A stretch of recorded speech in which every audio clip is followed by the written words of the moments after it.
will send their women against their men and thereby destroy the strength of their families. But it's amazing to me how confused women are today, even in the church, about their role. And they are confused because there is a massive effort. The troops have been sent out from the fortress called the feminist agenda to spread their philosophy throughout this society. Radical feminism has so brainwashed our culture that church leaders and church members have even capitulated to the lies.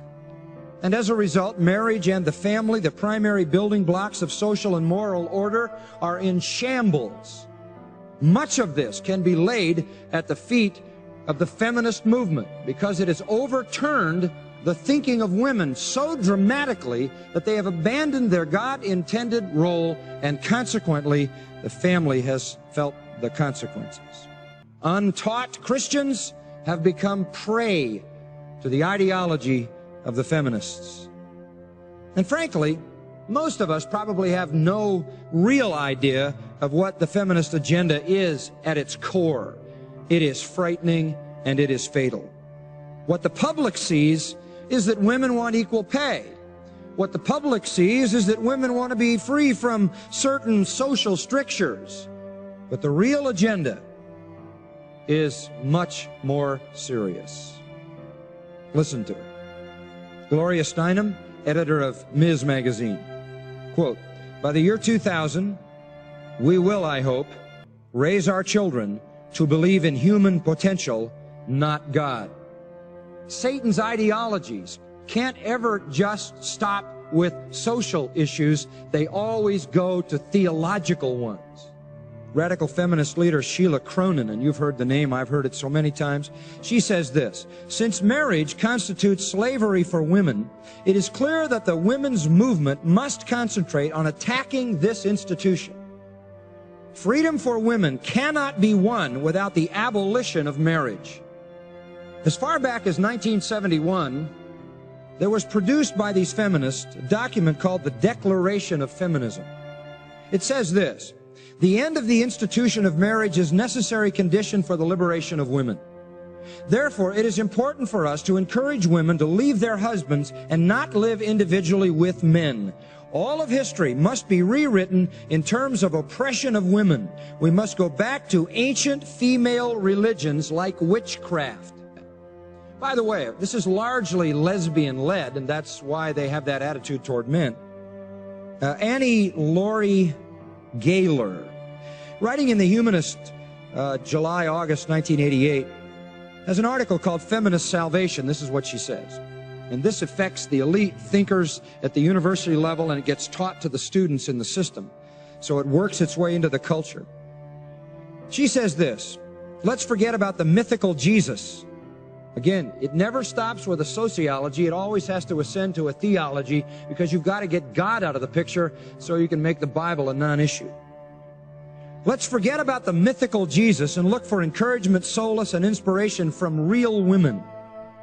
2,000 years of patriarchal rule under the shadow of the cross ought to be enough to turn women toward the feminist salvation of the world." End quote. Get rid of Jesus. The real salvation of the world is not in him, it is in feminism. Dr. Mary Jo Bain, feminist and assistant professor of education at Wellesley College, elite women's college, associate director of the school's Center for Research on Women, there's a deadly think tank, says this: "In order to raise children with equality, we must take them away from families and communally raise them. We got to get them away from any male influence." Margaret Sanger, founder of Planned Parenthood, leading the parade in abortion, said, "The most merciful thing a large family can do to one of its infant members is kill it." Now, the reason we have to take these ideas seriously is because they constitute the fortress. They constitute the speculations, the ideologies, the proud intellectualism that is erected in this culture and has a formidable place. They are influencing law. They are influencing the courts. They have a massive influence on education. All you have to do is realize that this is how the university system thinks. That's where the school teachers are all trained, and you see how it filters all the way down through the educational system. They're creating laws at the highest level in our land, laws we have to live by, laws that are obliterating all sense of historic culture. They're being taught through every avenue to our young people, and even Christians, as I said, are falling under the spell of the feminists. Sheila Cronin, again, one of their most respected leaders, says, since marriage constitutes slavery, we have to attack marriage. Attack marriage. And from the National Organization of Women Times, the simple fact is, every woman must be willing to be recognized as a lesbian before she is fully feminine. This isn't something philosophical. This is something theological. But it's not just philosophical, social, and theological. It's moral. What you've got here is the perversion of lesbianism mixed with all of this ideology driving something that is at every point satanic. From the standpoint of the social, it destroys the family. From the standpoint of the theological, it destroys God. From the standpoint of the moral, it destroys the normal human relationship. Well, one of the things they told me was that he was at the house one night, and we were talking, and he started laughing. He said, Aaron, what do you think women's liberation was about? And I said, I had pretty conventional thinking about it at that point. I said, I think it's about women having the right to work, getting equal pay with men, just like they won the right to vote, you know? And he started to laugh. He said, you're an idiot. And I said, why am I an idiot? He said, let me tell you what that was about. We, the Rockefellers, funded that. We funded Women's Lib, you know? And we're the ones who got all over the newspapers and television, the Rockefeller Foundation. He says, and you want to know why? He says, there were two primary reasons. And they were, one reason was we couldn't tax half the population before Women's Lib. And the second reason was, now we get the kids in school at an early age. We can indoctrinate the kids how to think. It breaks up the family. The kids start looking at the state as the family, as the school, as the officials, as their family, not as the parents teaching them. And so those are the two primary reasons for Women's Lib, which I thought up to that point was a noble thing. You know, when I saw their intentions behind it, where they were coming from when they created it, the thought of it, I saw the evil behind what I thought was a noble venture.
that's apparently being presented right now Texas legislature. in Texas legislature, not Europe. Right.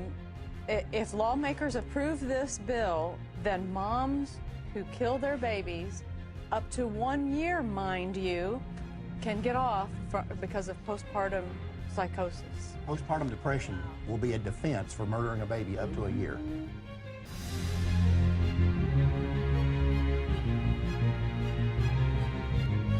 You know, the only difference is between the back alley butchers and today's abortion clinics is that they let you in through the front door. The procedure's the same, the instruments are the same, they let you in through the front door. That's the